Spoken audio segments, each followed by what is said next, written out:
আরে দাদা, আপনার ছেলে সরকারি চাকরি করে, এর থেকে বেশি কি আর চাই?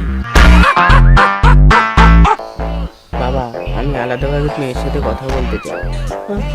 বলছি দাদা, আমার ছেলে একটু আপনার মেয়ের সঙ্গে আলাদাভাবে কথা বলতে চায়। আচ্ছা ঠিক আছে, এই মা যা তো একটু কথা বলে আয়। যা তাহলে কথা বলে আয়। A few moments later. দিদি, দিদি তুমি এই বিয়েতে না করে দাও। আমি একটা মেয়েকে খুব ভালোবাসি। আমি যদি ওই মেয়েকে না পাই, আমার হাতে শিরা কেটে দেবো।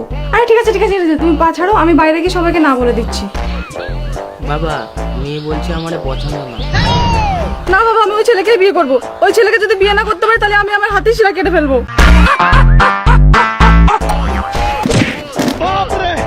ছি ছি ছি রে নুনি ছি।